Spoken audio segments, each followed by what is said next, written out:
Push that rock here with Simpson math. Wreck 'em. Let's integrate this.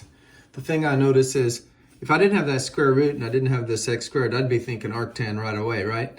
Like we know that the integration of 1 over x squared plus 1 dx is equal to arctan x plus c. And whenever I see something that reminds me of arctan, I think trig sub with regular tangent. I don't know why that would be. I haven't stopped and thought that out long enough, but that just makes me think that. So when I see this x squared plus 4 here, I'm thinking, hey, maybe trig sub with tangent will work. So a trig sub secret is when you have a variable squared plus a constant squared, a nice substitution to get rid of the tough algebra and replace it with easier trig is to say the variable is equal to the constant times tangent, and then set up this nice little triangle where you have the opposite is the variable and the adjacent is the constant. So let's set up a triangle like that.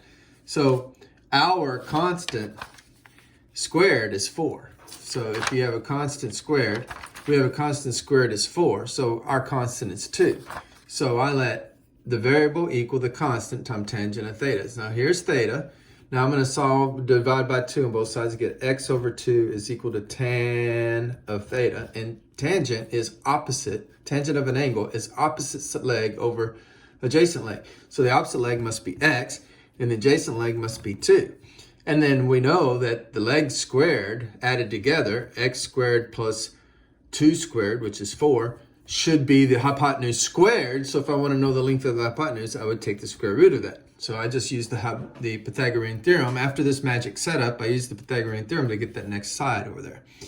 And then I look back at what I have in the integrand and see if I can use some trigonometric relationship to substitute.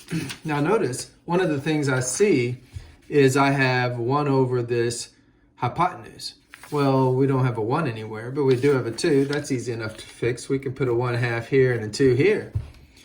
Okay, and then I'd have 2 over the hypotenuse, so the adjacent over the hypotenuse. So that's cosine. So let's, so that's one thing we'd have. Another thing we'd have is, notice this x squared. This x squared down here. Well, we have x right here. It'd be really easy to get x squared. X squared would be this squared, which would be 4 tangent squared theta. And of course we have a dx, so we need a dx. Well, dx would be the derivative of this, which is 2 secant squared theta times d theta. Okay, so having thought that out, and remember we're going to need cosine of theta because cosine of theta is 2 over this, and we have that in our integrand. So let's go to the problem again on a clean sheet of paper. Here's the problem on a clean sheet of paper. And first thing we noticed is we did the little 1/2 times, and I'm going to kind of rewrite this. 2 over the square root of x squared plus 4. So there's that part, but we still have this 1 over x squared. So 1 times 2 times 1/2 is 1, and x squared times the square radical is the denominator. And then we have the dx, okay? And I see that 2 over this is exactly cosine of theta, okay? And then this 1 over x squared is 1 over tangent squared theta. Because remember, we let x be 2 tangent.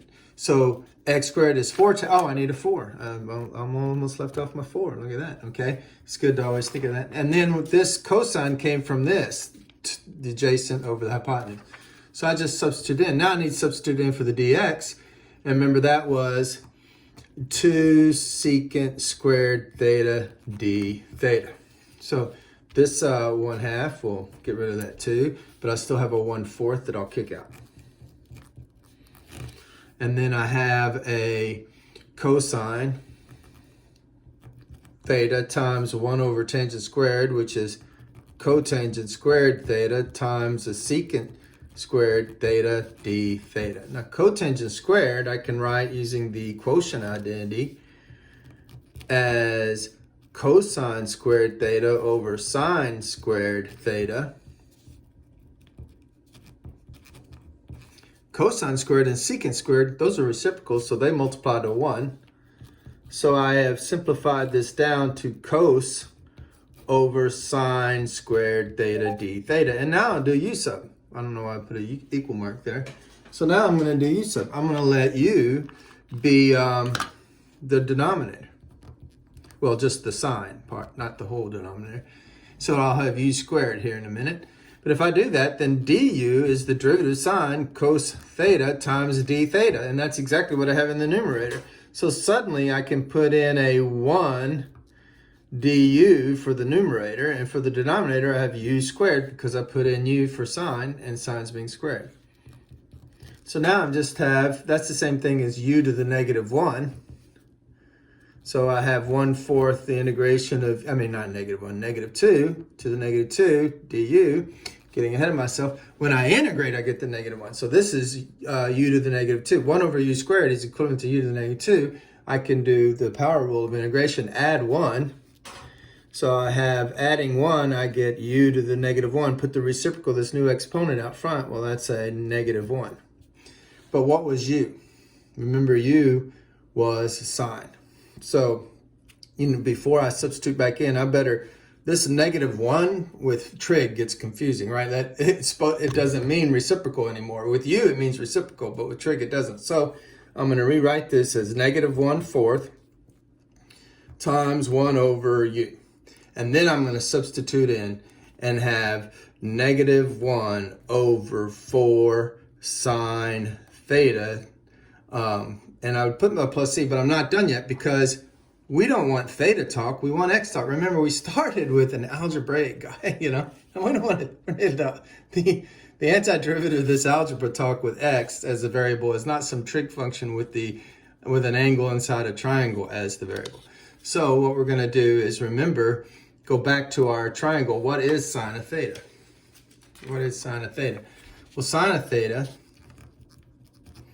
is opposite over hypotenuse. So it's x over the square root of x squared plus 4.